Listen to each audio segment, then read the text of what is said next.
हृदय प्रिय प्यारे विद्यार्थियों, आप सभी का आरबीएस कैंपस के ऑनलाइन यूट्यूब चैनल पर हार्दिक स्वागत है। जैसा कि आपको पता है कि आरबीएस कैंपस ने एक नई पहल की है आप सबके लिए कि ऑनलाइन प्लेटफॉर्म पर आप सबों को एक उत्कृष्ट एवं अच्छी शिक्षा दी जाए, जिसके लिए हम और हमारा पूरा कैंपस इसके लिए पूर्णतः तत्पर है। आने वाली नई वैकेंसियों एवं आने वाले नेक्स्ट एग्ज़ाम्स के लिए हम इतना बेहतर प्रिपरेशन करेंगे कि जिससे आने वाले दिनों में हम एक अच्छी सफलता प्राप्त कर सकें। इस अच्छी सफलता में मैं आपका सहभागी हो सकूं। आपका अपना प्रदीप द्विवेदी आज एक नई पहल के तहत गणित के चैप्टर्स में एक पहला चैप्टर आज फैक्टर से हम लोग आज शुरुआत करने वाले हैं और एक एक टॉपिक पढ़ते हुए चलेंगे। जैसा कि हमें पता है इसी अप्रैल में हम लोगों के पास एक बड़ी वैकेंसी देखने को मिलेगी एसएससी सीजीएल की, जो लगभग अब तक की सबसे बड़ी वैकेंसी 37,000 के आसपास है। उसके ध्यान में रखते हुए यूपी TPLSC के एग्ज़ाम्स को ध्यान में रखे, यूपीएसआई के एग्ज़ाम्स को ध्यान में रखते हुए, यूपीएसआई के एग्ज़ाम्स को ध्यान में रखते हुए एक अच्छी और बेहतर क्लास देने का प्रयास आपके समक्ष होगा। हम लोग एंजॉय करेंगे इस क्लास को, बेहतर तरीके से देखेंगे किस तरीके से एक एक टॉपिक से कैसे क्वेश्चन आते हैं। तो आइए प्यारे विद्यार्थियों, हम सब देखते हैं आज फैक्टर। और फैक्टर टॉपिक में हम लोगों को जो देखना है बेटा, उसमें ये देखना है कि फैक्टर है क्या चीज। सबसे पहले हम लोग जानते हैं फैक्टर क्या है। फैक्टर का बेटा हिंदी होता है गुणनखंड। गुणनखंड आने वाले एग्जाम्स में बेटा पूछा जाता है कि टोटल फैक्टर्स कितने हैं, गुणनखंड कितने हैं।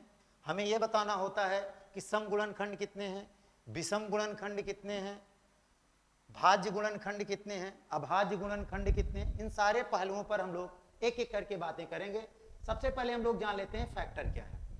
बेटा फैक्टर के बारे में अगर हम बात करें तो फैक्टर जो है, यदि हम किसी संख्या को किसी अन्य संख्या से भाग दें और वह संख्या उस संख्या को पूर्णतः विभाजित कर दे तो उसे हम फैक्टर करते हैं। देखते हैं हम ये फैक्टर क्या है। यदि कोई संख्या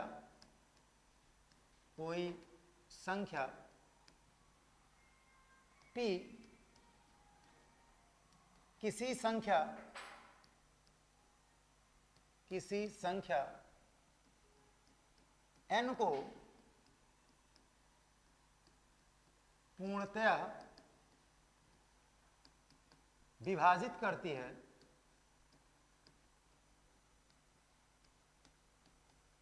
है तो p संख्या n का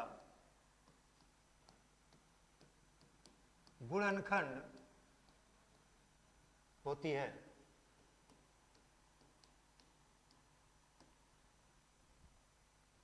साथ ही बेटा हम ये भी जानेंगे कि n जो संख्या n है वह संख्या p की गुणज होती है।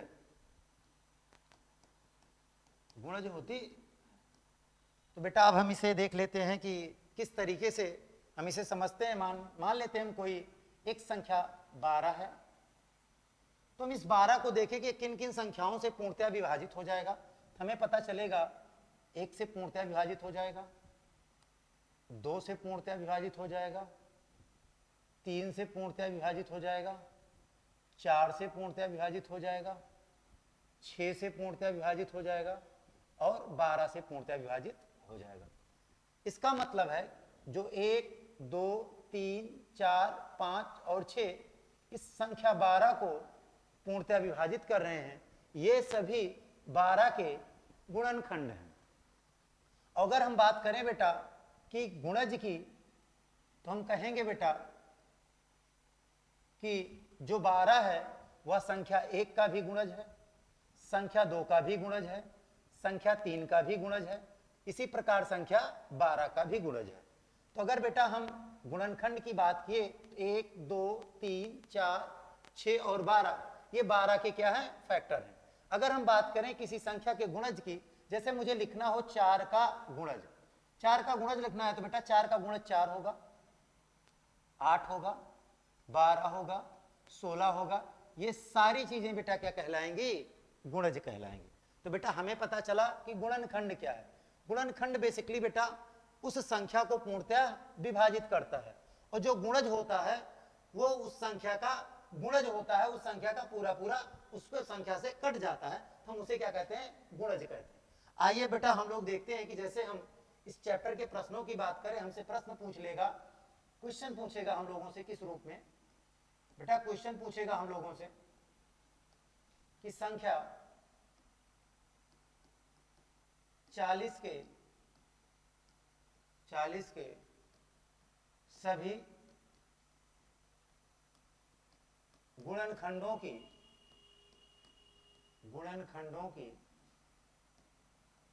संख्या होगी। ये बेटा पूछ लिया हमसे।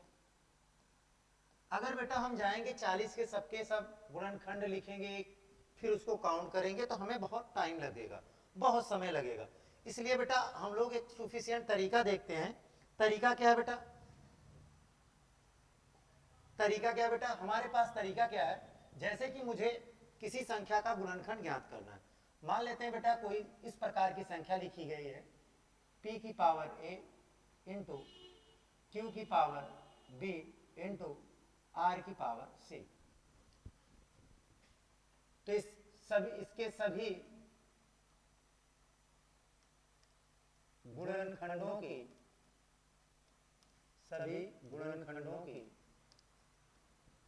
संख्या, इसके सभी गुणनखंडों की संख्या बेटा क्या होगा? a plus 1 into b plus 1 into c plus 1, जहां p, q, r न्यूनतम, या इसी को बोले बेटा तो छोटी से छोटी अभाज्य संख्याएं। क्या है? अभाज्य संख्याएं। तो बेटा इस तरीके से हम लोग देखें कि इसका कैसे होगा। जैसे हमें कोई क्वेश्चन मिल जाए, हमें बेटा क्वेश्चन मिला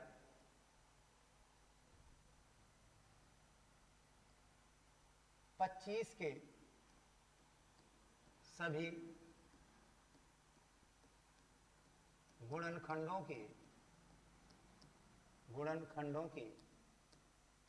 संख्या होगी। अब बेटा हमें यही बताना है कि 25 के सभी गुणनखंडों की संख्या क्या होगी। हम क्या लिखेंगे? 25 को बेटा हम तोड़ेंगे तो क्या लिख सकते हैं? 5 गुणे 5, इसका मतलब 5 का स्क्वायर। अगर हम इसके सभी गुणनखंडों की संख्या बेटा तो 5 सबसे छोटी अभाज्य संख्या है। अगर हम इसे बोले कि सभी गुणनखंड कितने हैं, सभी गुणनखंडों की संख्या, तो बेटा 5 हमें पता है कि अभाज्य संख्या है, और इसकी पावर कितनी है? 2 है। तो बेटा कुल गुणनखंडों की संख्या कितनी हो जाएगी? 2 प्लस 1 बराबर बेटा कितना? 3। यही 3 इस सवाल का सही उत्तर है। ठीक है बेटा, आगे देखते हैं हम लोग। बेटा एक क्वेश्चन हमें मिला,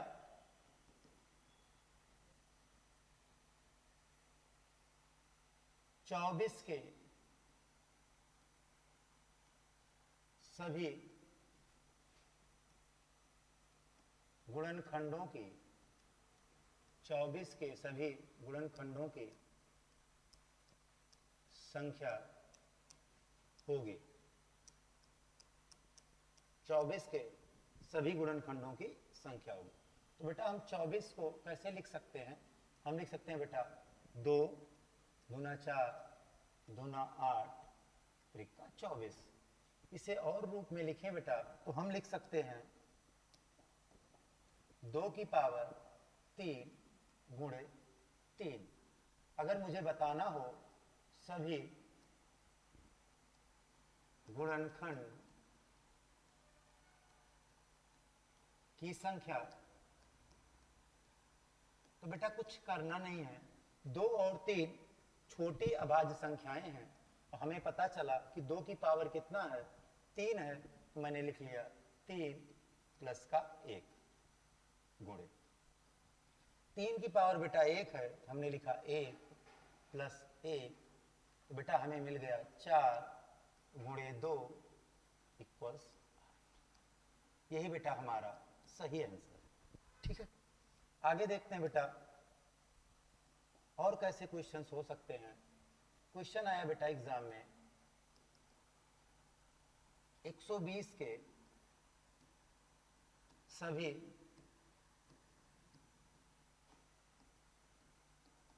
गुणन खंडों की संख्या होगी। ठीक है बेटा, अब हमें करना है 120 के सभी गुणनखंडों की संख्या। तो हम बेटा क्या करेंगे, 120 के पहले हम करेंगे फैक्टर।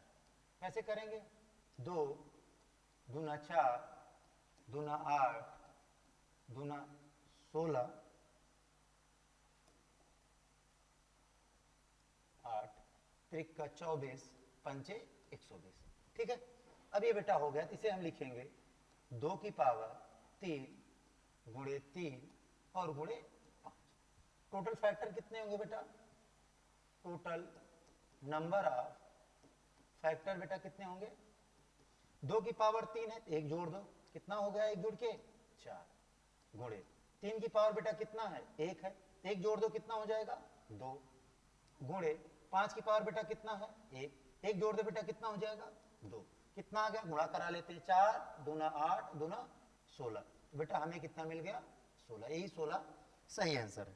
तो बेटा अब तक हमने सीखा क्या, p की पावर a इंटू q की पावर b इंटू r की पावर c। पहला पॉइंट बेटा, सभी गुणनखंडों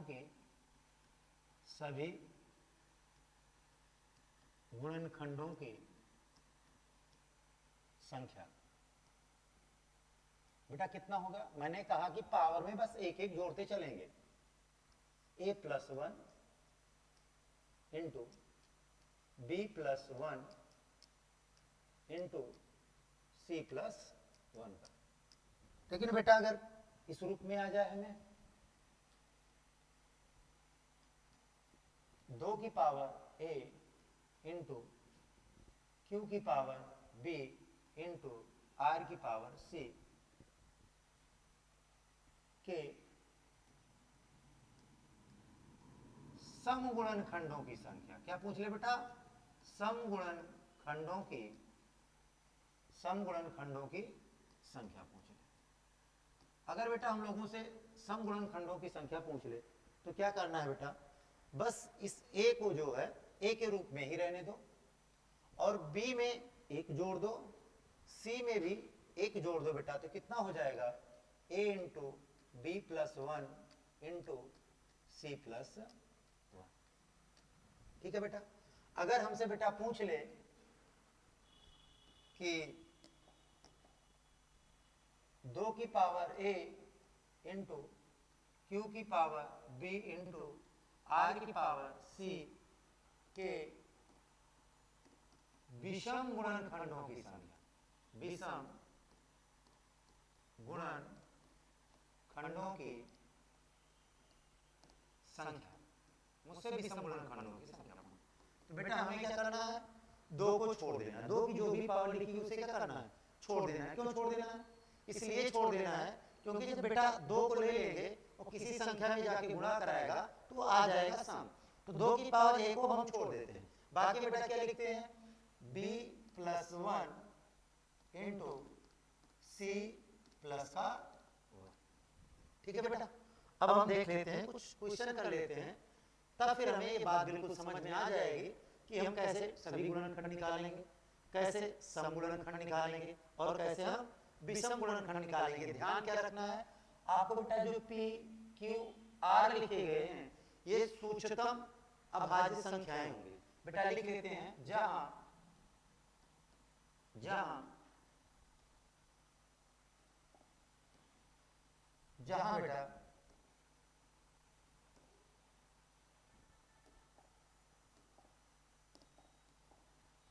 जहां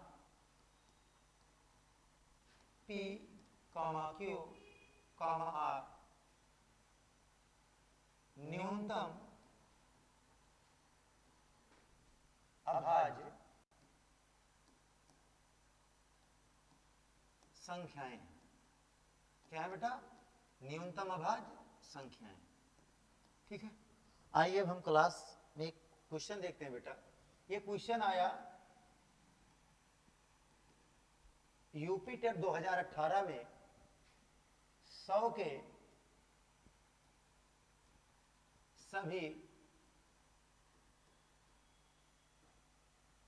गुणनखंडों की संख्या क्या होगी? ये बात आई बेटा। हम लोग इस क्वेश्चन को देखते हैं। अब बेटा अगर हम 100 के गुणनखंड देखने लगेंगे तो क्या होगा? होगा ये कि बेटा हम बहुत बड़ी संख्या आ जाएगी जिसको हम लोग काउंट नहीं कर पाएंगे। हम लोग क्या करेंगे बेटा, 100 को, जो ये 100 है इसी को तोड़ेंगे। कैसे तोड़ेंगे? हमें पता है बेटा 4 और गुणे 25 कर दें तो 100 आ जाएगा। और 4 को बेटा हम लोग लिख सकते हैं 2 की पावर 2 इंटू 5 की पावर 2। ठीक है, अब 2 और 5 कैसी संख्याएं हैं? अभाज्य संख्याएं हैं। अब हम क्या कर सकते हैं, हमें सभी गुणनखंड चाहिए बेटा। तो गुणनखंड की संख्या कितनी हो गई? गुणनखंडों की संख्या, बेटा क्या हो गया? 2 की पावर कितना है? 2। 2 में 1 जोड़ देंगे, 2 प्लस 1। 5 की पावर बेटा कितना है? 2। इसमें भी बेटा कितना जोड़ देंगे?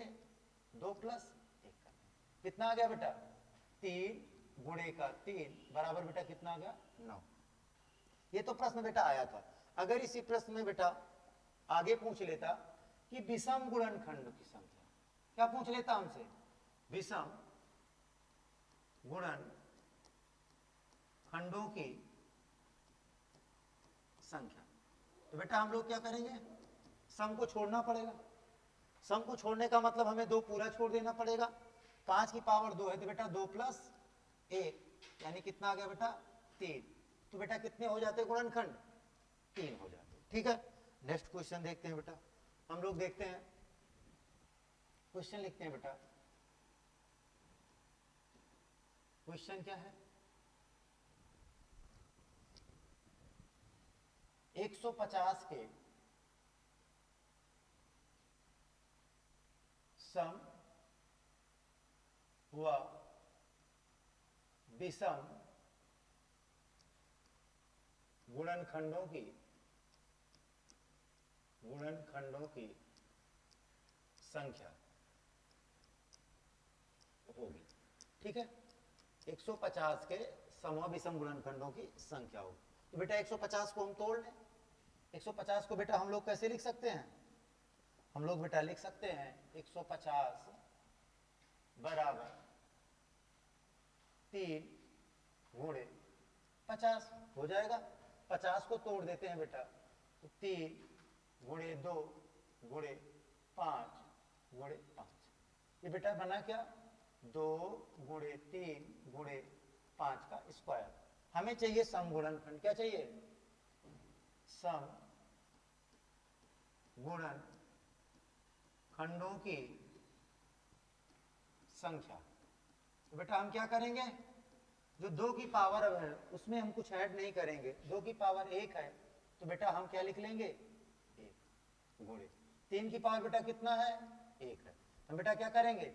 1 में 1 जोड़ देंगे, फिर गुणे का निशान लगाएंगे। 5 की पावर बेटा कितना है? 2 है। तो 2 में कितना जोड़ देंगे? 1 जोड़ देंगे। अब बेटा हमारे पास कितना आ गया? 1 गुणे 2 गुणे 3 बेटा कितना आ गया 6। अगर बेटा हमें निकालना हो कि विषम गुणनखंड की संख्या क्या होगी, विषम गुणनखंडों की संख्या, बेटा विषम गुणनखंडों की संख्या क्या होगी। अब हमें पता है जो सम संख्या है यानी 2, उसे क्या करना है, छोड़ देना है। तो 3 की पावर बेटा कितना है 1, 1 + 1 हो जाएगा बेटा। और संख्या विषम कौन सी है 5, तो गुणे 2 + 1, टोटल कितना कितना हो गया, ये हो गया बेटा 2 और ये भी हो गया 3, यानी कितना आ गया 6। कितना आ गया बेटा 6। ठीक है, ये क्वेश्चन बेटा इस रूप में भी हमें कभी कभी देखने को मिलता है, खासकर एसएससी के एग्जाम में क्वेश्चन देखने को मिल जाते हैं। किस रूप में देखने को मिलते हैं बेटा, ये हमें फॉर्म में ही दे देता है। जैसे दे दिया 2 की पावर 5 गुणे 3 की पावर 7 गुणे 5 की पावर 2 के सम व विषम गुणनखंडों की संख्या। ठीक है, क्या बोला हम लोगों को, बोला बेटा 2 की पावर 5 गुणे 3 की पावर 7 गुणे 5 की पावर 2 के सम व विषम गुणनखंडों की संख्या। अब बेटा हमें पता है, पहले ये देखना होगा कि जो ये 2 है, ये 3 है और ये 5 है, ये क्या अभाज्य संख्याएं हैं। आपको पता चलेगा 2, 3, 5 अभाज्य संख्याएं। तो मुझे अगर सम गुणनखंड निकालने हैं बेटा, सम गुणनखंडों की संख्या, सम गुणनखंडों की संख्या, तो बेटा हम लोग क्या करते हैं, हम लोग बेटा कुछ बस ध्यान रखना है कि जब सम करेंगे तो जो 2 की पावर 5 है, इस 5 को ही ले लेंगे, इसमें कुछ जोड़ेंगे नहीं। 5 है तो 5 पूरा ले लेंगे गुणे, जो लेकिन 3 की पावर 7 है उसमें एक जोड़ेंगे, 7 + 1 करेंगे बेटा, फिर इनटू, फिर बेटा 5 की पावर कितना है 2 है, 2 + 1 करेंगे बेटा। टोटल हमारे पास बेटा कितना आ गया, हमारे पास आ गया बेटा 5 गुणे 8 गुणे 3, हो गया कितना बेटा 5 8 40, 40 3 120, आंसर कितना आ गया बेटा 120। इसी सवाल में बेटा हमसे पूछा है विषम गुणनखंडों की संख्या, तो बेटा हम विषम गुणनखंडों की संख्या लिख लेते हैं। विषम गुणनखंडों की